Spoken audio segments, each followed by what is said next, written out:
السلام علیکم ورحمۃ اللہ وبرکاتہ جی۔ اللہ تعالیٰ کے فضل سے الحمدللہ ہم رمضان کے اندر داخل ہو چکے ہوئے ہیں، اور رمضان کے بھی آلموسٹ 2 عشرے گزر چکے ہوئے ہیں، اور بس آخری عشرہ جو ہے وہ رہتا ہے۔ اللہ تعالیٰ ہمیں اس عشرے کو اچھی طرح گزارنے کی توفیق عطا فرمائے۔ مجھے تو پتہ ہے کہ میں نے جو 2 عشرے گزارے ہیں وہ کیسے گزرے ہیں، آپ لوگ اپنے بارے میں بہتر جانتے ہیں کہ ہم لوگوں نے جیسے رمضان کو گزارا ہے، اگلے سال پتہ نہیں ہم زندہ رہیں نہ رہیں، یا رمضان نصیب ہو نہ ہو، آخری جو عشرہ ہے وہ بھی دیکھتے ہی دیکھتے گزر جائے گا۔ تو میری آپ لوگوں سے بس یہ ریکویسٹ ہے کہ اس عشرے کو حتی الامکان یہ کوشش کریں کہ کوئی ایکسٹرا ایکٹیویٹی، ایکسٹرا کمٹمنٹ نہ رکھیں، افطاریاں ادھر ادھر نہ کریں۔ ان 10 دنوں کو نا بہت پھونک مار مار کے، وہ کہتے ہیں نا کہ قدم رکھیں اس میں، کیونکہ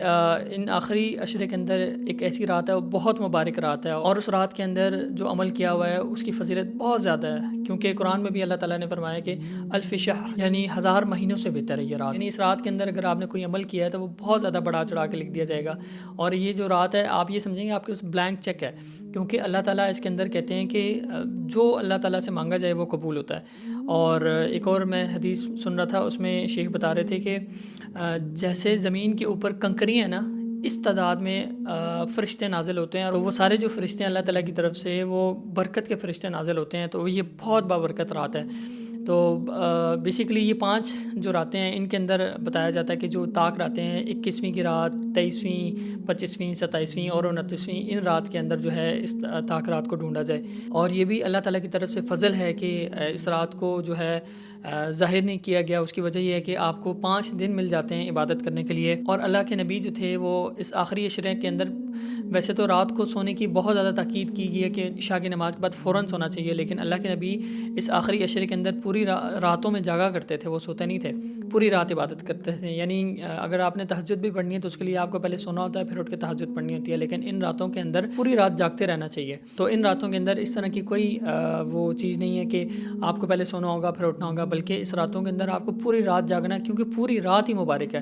اور اکثر لوگ اس میں یہ کنفیوز ہوتے ہیں کہ رات کا شاید کوئی ایک پہر ہوتا ہے جس کے اندر وہ برکت ہوتی ہے، ایسا نہیں ہے، کیونکہ اس رات کا جو وقت ہے وہ مغرب کے داخل ہوتے ساتھ ہی شروع ہو جاتا ہے اور صبح تک رہتا ہے، یعنی کہ حتی مطلع الفجر، فجر کے ٹائم داخل ہونے تک یہ پوری رات جو ہے، یعنی مغرب کی نماز سے لے کر فجر تک یہ ٹائم رہتا ہے۔ یعنی آپ جو تراویح پڑھتے ہیں، آپ جو مغرب کی نماز پڑھتے ہیں افطاری کے بعد آنورڈ فجر تک جو ہے وہ سارا ٹائم جو ہے وہ برکت والا ٹائم ہوتا ہے۔ تو اللہ تعالیٰ ہم اس رات کو نصیب فرما دے، اللہ تعالیٰ یہ ہمارے نصیب میں لکھ دے، اور اس رات کے اندر جتنی حتی الامکان آپ عبادت کر سکتے ہیں کریں، یعنی دعائیں کریں، کیونکہ حدیث کے اندر بھی آتا ہے نا کہ الدعاء هو العبادہ، کیونکہ دعا ہی عبادت ہے، اور اس رات کے اندر بہت زیادہ دعائیں کریں۔ اور بلکہ اللہ کے نبی سے ایک دعا بھی وہ ریکمینڈڈ ہے۔ حضرت عائشہ رضی اللہ تعالیٰ عنہ نے پوچھا تھا کہ اللہ کے نبی سے کہ اگر یہ میں اس رات کو پالوں تو میں کیا دعا کروں، تو اللہ کے نبی نے فرمایا تھا کہ یہ دعا کریں کہ اللہم انک عفو کریم تحب العفو فاعف عنا، کہ یا اللہ تو بہت زیادہ معاف کرنے والا ہے اور تو محبت کرتا ہے معاف کرنے کو، یا اللہ مجھے معاف فرما۔ تو اس رات کے اندر نا بہت زیادہ دعائیں کریں، اپنے ایمان کے لیے دعائیں کریں، حسن الخاتمہ کے لیے دعا کریں، قرآن کے لیے دعا کریں کہ اللہم اجعل القرآن ربیع قلبی ونور صدری وجلاء حزنی وذہاب ہمی وغمی، اور اپنی فیملیز کے لیے دعا کریں اور اپنے فیوچر کے لیے دعا کریں۔ اور یہ آپ کے پاس ایک بلینک چیک ہے جس میں آپ جو دعا کریں گے اللہ تعالیٰ قبول فرمائیں گے، اور اس رات کے اندر اگلے پورے سال کے جو اعمال ہیں یا جو بھی فیصلے ہونے ہوتے ہیں وہ لکھے جاتے ہیں۔ اللہ سے دعا کریں کہ یا اللہ ہمیں اگلے سال حج کروا دے، ہمیں عمرے کروا دے، ہمیں فائنینشیل فریڈم دے دے، ہمیں لوگوں کی غلامی سے نکال دے، اپنی غلامی میں لیا ہمیں۔ اور مسلم امت کے لیے دعا کریں، مسلم امت جو جس خسارے میں چل رہی ہے، اللہ تعالیٰ ہم اس سے بچائے، اور اللہ تعالیٰ ہم سب کو یہ رات نصیب فرمائے۔ اپنی دعاؤں میں مجھے بھی یاد رکھیے گا۔ السلام علیکم ورحمۃ اللہ وبرکاتہ۔